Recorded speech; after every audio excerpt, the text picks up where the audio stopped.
Thank you, Abraham. This is such an honor.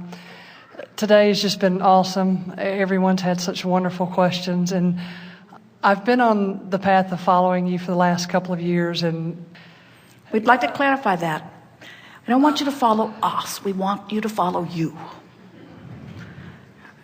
It's fine that we're over there where you really are, but it's you that you're reaching for, you see. Yes. Can't count on us. We might not show up. Oh, we're always there, but you get the point. I do.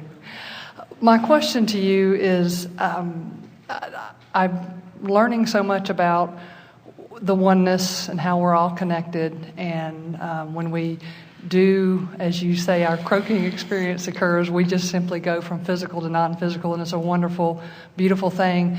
So why is it all of the Christian people that I have as friends are so, everything, if it's not in the Bible, they don't believe it's the truth, and they think things like this, they think it's very weird. Don't worry about it, because about everything is in the Bible. But the Bible is full of metaphysical experiences. The Bible is full of explanations of this sort. I think that, but when I try to tell them, the people I was telling I was coming here thought I was weird. And then, can you tell me about heaven and hell? Is there a heaven and hell, or did man create that? It is man's perspective.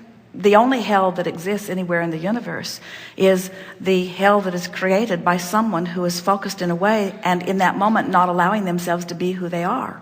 And when they croak, that won't happen. Gotcha. So it must only be right here. It's a perceptual thing. It's the same feeling of bondage. It's the same feeling of absence of freedom. It's suffocating. It's not letting myself be who I am. But it's a self-induced thing. Only you can pinch yourself off from you. Right.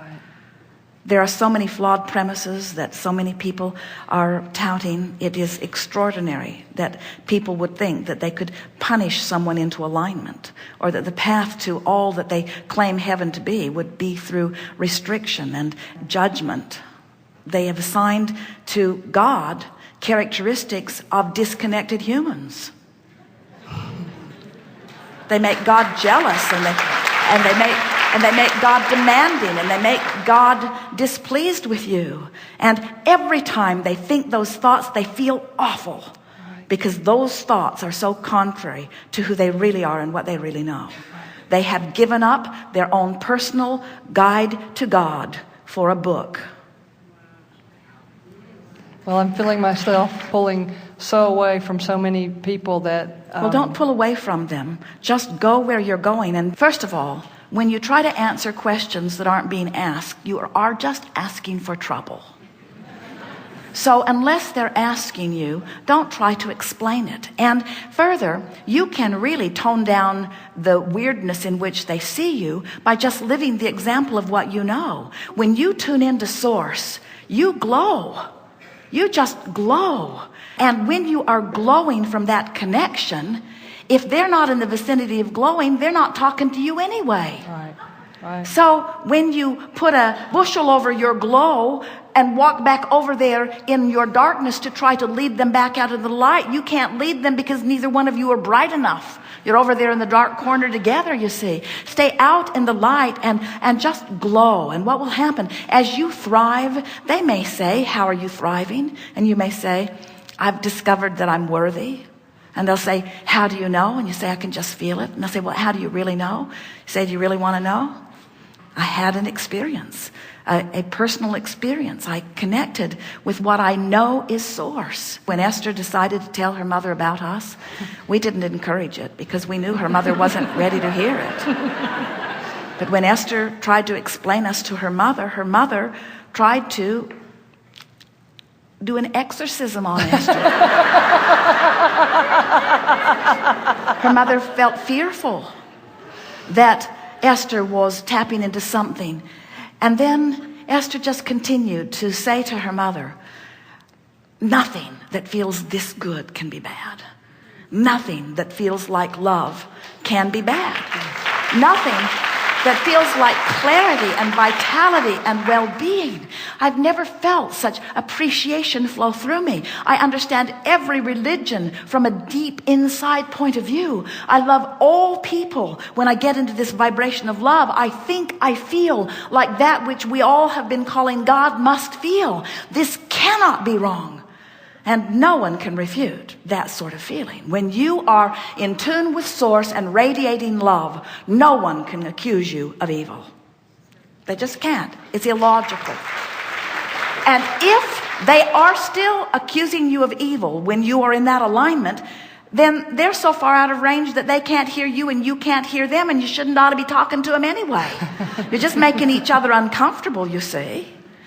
When you teach through the clarity of your example, when you thrive, when you don't try to explain it, you just live it. That's what Esther discovered, because she didn't want her parents to be uncomfortable, so she just lived it. And her father said to her one day, just don't go off the deep end. Just don't go off the deep end. And Esther said, I'm okay, Daddy. I'm okay. And then they didn't have to talk about it anymore. Then Esther didn't try to save them because they didn't need saving. And they kept trying to save her, but it didn't do any good. And Esther never did anything that made them feel uncomfortable about where she was. In other words, she didn't try to force feed it to them. She just accepted that they were where they are. And she knew that in their reemerging into non-physical, that they would know the fullness of who they are and the fullness of who she is. You see, you don't have anything to prove to anyone. Just be who you are. And when you really practice being who you are, it's evident to anyone who will benefit from you. Because when you get over there in the vortex, this is so worth knowing in relationship to this explicit question. When you get in the vortex where you are, where Source is, where all that is good is, you only have access to those that are in the vortex with you. Isn't that weird? Well, shouldn't I get out and go get some of them? It doesn't work that way. When you get out, you're not in there. And when you're not in there, you have nothing to give. And when you have nothing to give, you're just annoying to them. So just get in the vortex and thrive, and let your works be your message. Let what they see be your message. You teach through the clarity of your example, you see. And oh, what a glorious life it is. How wonderful it is that you get to bang around together and come to new conclusions of what you want. How good it is. And how appreciative all that we are is. We are appreciative of that which you are living, because you have created the vortex where we all stand. It is exhilarating to be here in this leading edge place, appreciating your willingness to put it here, you see. And so we will forever sing your praises. We will forever know your value. But we can't sing it loud enough that you can hear it if you're not in the vortex. You got to get in there. You got to care about how you feel. And when you get in there, we'll all sing and thrive. And those not in there with us will say, where'd they go? Because law of attraction won't line you up with them anymore. It's not that you have to save them. They don't need to be saved. Eventually, something will call them toward their alignment. No one will feel joy until they get in the vortex, you see. But you can't drag them in there.